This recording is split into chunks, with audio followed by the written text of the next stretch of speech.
The weirdest thing about owning a PlayStation 5 is that it slowly made me want a PC instead.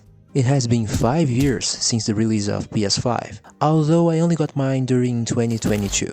I spent years playing on my PS4, mostly jumping into games that really caught my attention. I've always been a big fan of Square Enix, so PlayStation naturally became my main platform, especially since a lot of Square games used to launch there first. That's also one of the reasons that took me a good time to move on to PS5. Most of the stuff I wanted wasn't exactly next-gen exclusive. In reality, these games were still available on my PS4 with nerfed versions. So for a while, most of the games I care about weren't truly next-gen. They were still coming out on PS4, just slightly worse versions, so I kept waiting. But while I was waiting, something else was happening. I had less and less time to play, new releases weren't hitting me the same, and somehow, my backlog just kept getting bigger. Then at some point, I just decided I would stop playing any big games until I got a PS5.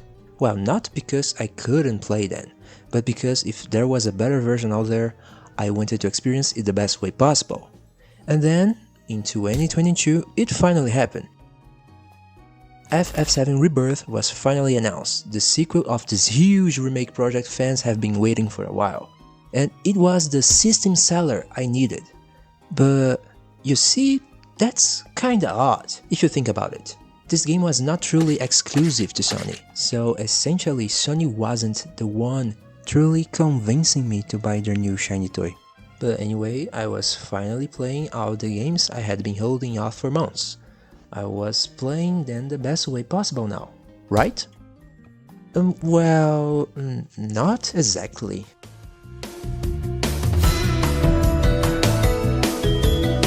Yes, I finally started playing the games that I had been waiting months. But again, most of these games weren't even games from Sony. Don't get me wrong, I'm still really into a lot of their stuff, but I was even more during the PS3 and PS4 era. I wanted Uncharted, Infamous, Little Big Planet, The Last of Us, God of War, Spider-Man, Horizon, but do you see something out here?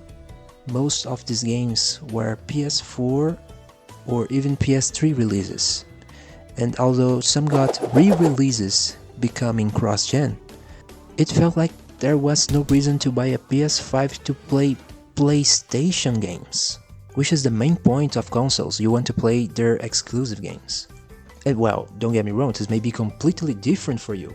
I'm not saying the console didn't release some pretty cool games during that time exclusive to PS5, but what's really odd is that even some of these exclusive games got ported into PC after some time. And mainly games I like Uncharted, you got the newest releases on PC, and you can even emulate the old games if you want. The Last of Us, also ported to PC. Spider-Man, same thing. Horizon, same.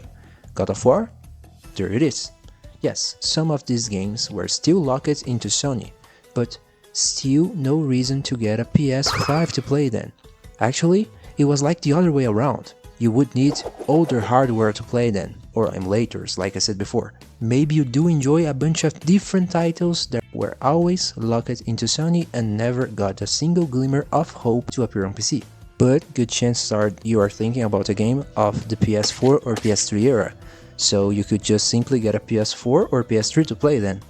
PlayStation became less of a place with games I wanted to play. It was more like an ecosystem trying to convince me I should stay because I liked their brand.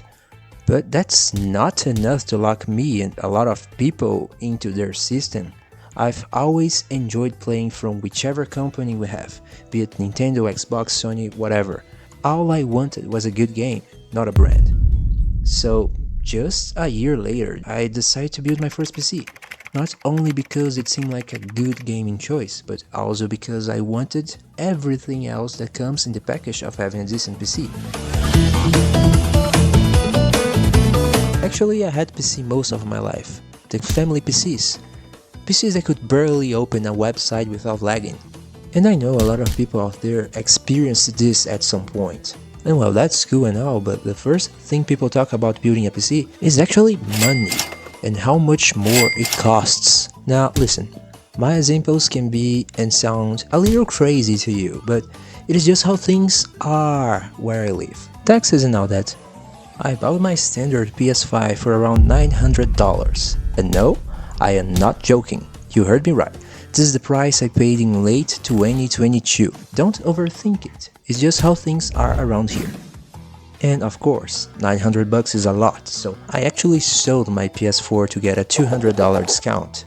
So $700 give or take. You know, a big difference between consoles and PCs is that you can either buy it ready to go or buy everything separately and build it yourself, which normally ends up being cheaper. Then of course I decided to build it myself, and here is the amount I spent for everything. $18 for the case, $100 for the power supply, $80 for the motherboard, $200 for the processor, $40 for the cooler, $80 for 32 gigs of RAM, and $80 more for 1TB of SSD. Lastly, I got a mouse and a keyboard in a bundle for around $70. And as you see, that's about $730 total. Now you might be thinking, hey, that's almost $200 difference from your PS5.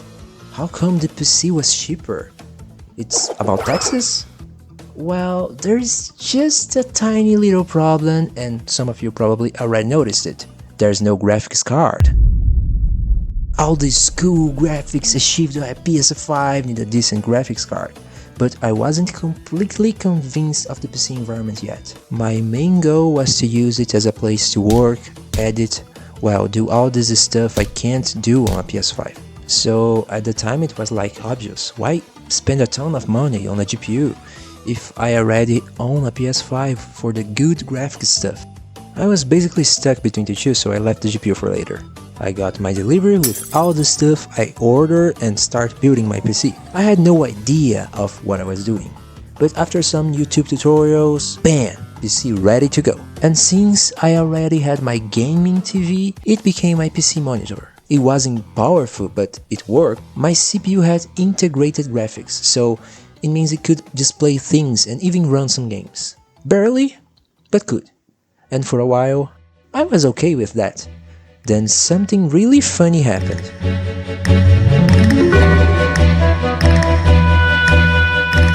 Some days passed and a friend invited me to play one of these popular dumb fun co-op games. Of course, the game wasn't available on PS, and this is still true to this day. A lot of these simple and fun games are locked into PC for the most diverse reasons. And at this point, I was starting to see it was not only Sony, Nintendo or Xbox with exclusive experiences, but PC too. So I had no choice. I wanted to play with my friend, that by the way was always so busy with his job that we barely had time to spend nowadays. So I couldn't waste this rare opportunity. I was already thinking about how expensive the game would be, but the game was in a really good discount. Not only that, the original price was already really cheap.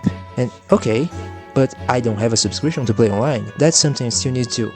Wait, no! Online game is free too? I guess I'll just play it. Without a graphics card. Oh. As you can imagine, my game was barely running. I had to manually change all the things I could to the lowest graphics possible, and still it barely kept 15 FPS. I was playing it in slow motion with so much lag that it was actually hurting not only my experience, but my friends too. It was obvious. I needed a graphics card. And this is one of those cases you only know you need it when you get it. See, the graphics card market is kinda crazy. You want to go all in? You can spend thousands of dollars to get the best of the best. Or you can go as low as you need. That's something really cool about PC gaming. It's ultra flexible. I decided to go with a $400 GPU. Now, we can agree the PC costed decently more. Like, even considering the huge price I paid for my PS5, that was originally $900. But here's the thing, I decided to get a GPU that did more than my PS5. I can set almost any game I want to run at 120 FPS. I can decide if I want it to be prettier, uglier. I can also simply leave the graphics card app to decide for me the best settings before I even start the game. And like I said before, games are normally cheaper. I also don't need to pay for monthly subscriptions if I want to play online. So basically just by being in my PC, I was already saving money and playing so much more stuff, from friend games only available on PC to Xbox game that never released on PlayStation but always appear on PC because it's just the norm. And that's when it clicked. I didn't actually want a PS5, I just wanted a better way to play. PS5 will fade away with the years, PS6 will release and God knows what it will cost considering all the price increases we got during the last years. Market predictors say we will pay like $1,000 to play next-gen games. I say I will keep my PC and buy the game I want, and when I feel the need for an upgrade, I can simply spend in the single upgrade, then move on. Well, I'm not here to convince anyone of anything. In the end of the day, some PlayStation games will never truly reach the PC environment without workarounds. And even though all these video game companies keep shifting their plans from time to time, what we are seeing is that every year the gap between a console and a PC gets smaller and smaller. The future is not clear, maybe something amazing released exclusively for the PS6 and it will convince me to buy it, but considering the prices we are seeing nowadays, it would need to be the game of all time. My final takeaway from this is that no exclusivity in this world can fulfill the fun we have playing with friends and playing games we really enjoy. Maybe this experience for you can only be found in a console. Well, maybe you're searching for it all this time and you could find it on a PC, heck, maybe even a phone, who knows? Meeting new friends on PC is as easy as joining a Discord server for a specific game and asking if people want to play. Meeting new people online on console is as easy as paying an annual bill to do so. In the end, this isn't about PC versus PlayStation or any console. It is about what works for you. Maybe that's a console, maybe it is a PC. Maybe it is something else entirely. But for me, the PS5 didn't give me what I was looking for. It just showed me what I was missing. And if I had to choose today, I already know my answer. What about you? I am really new to this video thing and will certainly keep improving throughout the next content I do.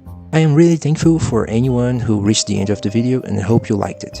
If you feel like doing so, please give it a like. It really helps us keep pushing forward. And if you would like more videos like this one, make sure to subscribe. I am Victor and I hope you have a nice one.